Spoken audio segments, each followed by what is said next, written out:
کشمیر میں جو احتجاج شروع ہوا تھا وہ مزید بڑھتا جا رہا ہے۔ سول نافرمانی کی طرف بات جا رہی ہے۔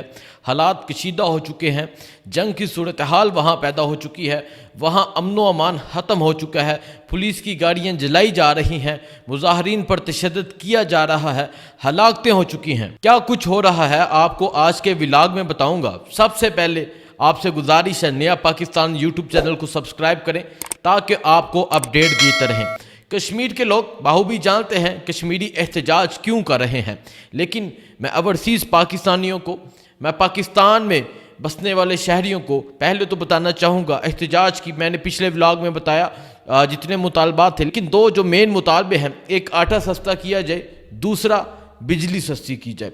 ان دو مطالبوں سے یہ احتجاج شروع ہوا تھا اور اب یہ احتجاج زور پکڑتا جا رہا ہے۔ اب یہ بات سول نافرمانی کی طرف آ چکی ہے۔ اب وہاں اگر حالات دیکھے جائیں، ہلاکتیں ہونا شروع ہو گئی ہیں، کئی لوگوں کی اموات ہو گئی ہیں، سینکڑوں لوگ زخمی ہو گئے ہیں، وہاں املاک کو نقصان پہنچایا جا رہا ہے، لیکن ریاست کی طرف سے، لیکن پاکستان میں موجودہ حکومت کی طرف سے ابھی تک خاموشی ہے۔ ان کی طرف سے کوئی سٹیٹمنٹ سامنے نہیں آئی کہ آئیں ہماری بات سنیں، ہم آپ کا مسئلہ حل کرتے ہیں۔ ابھی تک ایسی کوئی سٹیٹمنٹ سامنے نہیں ہے۔ اس حوالے سے بھی آپ کو بتاتا ہوں، سب سے پہلے آپ کو کشمیر کی صورتحال کے حوالے سے بتاتا ہوں۔ میرپور ڈویژن سے ایک بہت بڑا قافلہ نکلا تھا جس میں کشمیری رہنما موجود تھے، کشمیری نوجوان موجود تھے، طلبہ موجود تھے، عام سول لوگ موجود تھے، سول کمیونٹی موجود تھی، اور وہ ایک بڑی تعداد میں مظفر آباد کی جانب، جو کشمیر کا کیپٹل ہے، اس جانب جا رہے تھے۔ اب یہ قافلہ تتا پانی پونچھ کی حدود سے داخل ہو چکا ہے۔ پل کے دوسری طرف پونچھ ہجیرہ میں قافلوں کا استقبال کیا جا رہا ہے۔ پونچھ کی طرف سے کیونکہ الیکشن کمپین کے دوران جب کشمیر میں الیکشن تھا تو میں گیا تھا، تھوڑا آئیڈیا ہے، لیکن کشمیر کے لوگ اس میپ کو بہتر سمجھتے ہیں۔ پونچھ کی طرف سے یہ قافلہ داخل ہو چکا ہے اور تاریخ میں پہلی دفعہ اس طرح دیکھنے کو مل رہا ہے کہ جو احتجاج، جو قافلہ جا رہا ہے، جگہ جگہ استقبال کیا جا رہا ہے، کشمیری لوگ پانی پلا رہے ہیں، کشمیری لوگ جوس پلا رہے ہیں، کھانا دے رہے ہیں اور پھول کی پتیاں پھینک رہے ہیں۔ یہ صورتحال ہے جو میرپور سے قافلہ نکلا۔ اس کے علاوہ ڈڈیال، اس کے علاوہ کوٹلی سے جو قافلہ نکلا، اس کے علاوہ پونچھ ڈویژن سے جو قافلہ نکلا، باغ سے جو قافلہ نکلا، وہ مظفر آباد کی جانب کچھ قافلے پہنچ چکے ہیں اور کچھ قافلے رات کے اس ٹائم داخل ہو رہے ہیں مظفر آباد کی جانب۔ اب بات کرتے ہیں کشمیر کی صورتحال کے حوالے سے۔ کشمیر میں پولیس نے عوام پر تشدد کیا۔ ایک ویڈیو میری آنکھوں سے گزری، ایسی ویڈیو ہے کہ دل رنجیدہ ہو گیا۔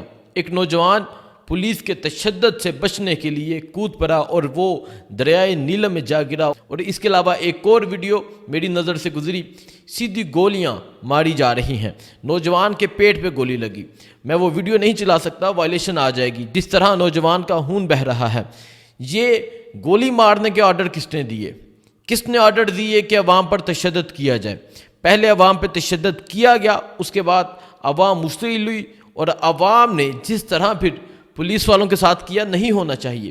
آٹے سے، بجلی کی قیمت سے یہ احتجاج شروع ہوا ہے اور اب یہ احتجاج ریاست اور اداروں کے ٹکراؤ کا ہو چکا ہے۔ عوام اور ریاست کے جو ادارے ہیں ان میں ٹکر ہو چکی ہے۔ پولیس کی گاڑیاں جلائی جا رہی ہیں، اسسٹنٹ کمشنر ڈی سی کی گاڑیاں جلائی جا رہی ہیں، پولیس کی گاڑیوں پر پتھراؤ کیا جا رہا ہے۔ آپ مظفر آباد کی یہ ویڈیو دیکھیں، پولیس والوں کو مظفر آباد کے لوگوں نے، کشمیر کے لوگوں نے بھاگنے پر مجبور کر دیا ہے۔ پولیس آگے بھاگ رہی ہے، پولیس کی گاڑیاں بھاگ رہی ہیں، اور مظفر آباد کے لوگ، کشمیر کے لوگ، پونچھ کے لوگ پولیس کی گاڑیوں پر پتھراؤ کر رہے ہیں۔ آپ دیکھیں کتنی باری نفری ہے، لیکن متحد ہو کر باہر نکلے ہیں، اور متحد ہو کر باہر نکلنے کا نتیجہ یہ ہوا ہے کہ پولیس کی بس ہو گئی ہے۔ ایک اور ویڈیو میری نظر سے گزری، پولیس والے کو پکڑ کر نیچے گرایا جا رہا ہے۔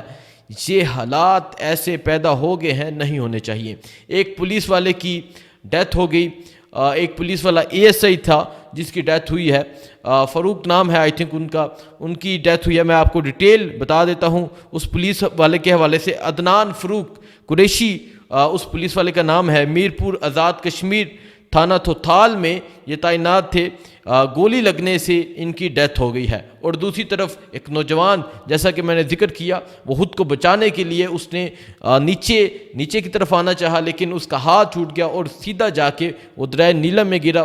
اس کے علاوہ مزید ہلاکتوں کی خبر ہے، بہت سے لوگ زخمی ہو گئے ہیں، پولیس کی جتنی گاڑیاں ہیں وہ جلا دی گئی ہیں، جو ان کے ہاتھ آیا ہے اس پر تشدد کیا گیا ہے، اور جو پولیس کے ہاتھ آیا ہے اس پر بھی تشدد کیا گیا ہے۔ یہ حالات ایسے پیدا ہو گئے ہیں جیسے حالات جموں کشمیر میں دیکھے جاتے تھے۔ پولیس اور عام عوام میں جنگ چھڑ چکی ہے، اور ایسی جنگ چھڑ چکی ہے کہ یہ ختم ہونے کا نام نہیں لے رہی، بلکہ یہ جو تحریک شروع ہوئی، آٹے کی قیمت، بجلی کی قیمت کے حوالے سے یہ تحریک تھی، اب یہ زور پکڑتی جا رہی ہے، اور اب یہ ایک جنگی صورتحال میں یہ چیز جا رہی ہے۔ یہ نہیں ہونا چاہیے، یہ نہیں ہونا چاہیے۔ ان کے مطالبات سننے چاہیے، ان سے پوچھنا چاہیے کہ آپ کا مطالبہ کیا ہے، آپ کیا کہتے ہیں، ہم اس طرح اس کو حل کر لیں گے۔ یہ نہیں ہونا چاہیے۔ آپ جو پولیس والے ہیں وہ بھی اس ملک کے، وہ بھی اس کشمیر کے بیٹے ہیں، جو مارنے والے دونوں طرف اس ملک کے بیٹے ہیں۔ نہیں ہونا چاہیے، ایسا بالکل نہیں ہونا چاہیے، اور پولیس والوں کو بھی غلط آرڈر فالو نہیں کرنا چاہیے۔ آپ عوام پر تشدد کر رہے ہیں، اور جب آپ عوام پر تشدد کریں گے تو اس کا ری ایکشن ضرور آئے گا۔ میں کہوں گا یہ پنجاب نہیں ہے، یہ کشمیر ہے۔ کشمیریوں نے ہمیشہ اپنی آزادی کی جنگ لڑی، کشمیریوں نے ہمیشہ ان حالات کا مقابلہ کیا، کشمیریوں نے ہمیشہ ان مشکلات کا مقابلہ کیا۔ یہ حالات پیدا ہو چکے ہیں کشمیر میں بہت سے لوگ زخمی ہو گئے ہیں، لیکن جو میں نے پہلے کہا، ریاست کی طرف سے، پاکستانی حکومت کی طرف سے، انوار الحق جو وہاں وزیر اعظم ہیں، انہیں نہیں بلایا گیا، ان سے نہیں پوچھا گیا کہ تم کہاں سوئے ہو، کوئی سٹیٹمنٹ سامنے نہیں آ رہی۔ وزیر اعظم شہباز شریف کی طرف سے، مریم نواز کی طرف سے کوئی سٹیٹمنٹ سامنے نہیں آ رہی۔ ایک کشمیر میں جو حالات پیدا ہوئے ہیں، ایک کشمیر میں جنگی صورتحال ہے، لیکن یہاں خاموشی ہے۔ ایک طرف کسان نکلتے ہیں، ایک طرف غزہ کے لیے مارچ کیا جاتا ہے، کسانوں پر تشدد کیا جاتا ہے، کسانوں کی گرفتاریاں ہوتی ہیں۔ یہ ملک کن حالات کی طرف جا رہا ہے؟ سوچنے والوں کو سوچنا چاہیے۔ ایک شخص جو جیل میں قید ہے اسے رہا کرو، اسے بات چیت کرو، اس کو باہر لے کر آؤ۔ پاکستان کے جو حالات ہیں، کشمیر کے جو حالات ہیں، ملک کے جو حالات ہیں، ملک کے ایسے حالات پیدا ہو گئے ہیں۔ ایک طرف کشمیری اپنا حق لینے کے لیے باہر نکلے ہیں، ملک کے ایسے حالات پیدا ہوئے ہیں۔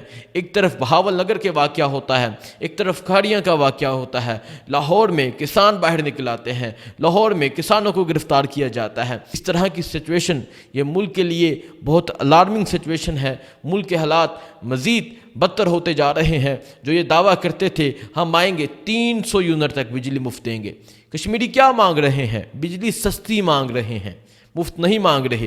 آٹا سستا مانگ رہے ہیں، کوالٹی والا اچھا آٹا مانگ رہے ہیں۔ آپ ان کے یہ مطالبے بھی نہیں پورے کر سکتے، بجائے اس کے کہ ان کے مطالبے پورے کریں آپ ان پر تشدد کرتے ہیں، آپ ان کی آواز کو دبانا چاہتے ہیں۔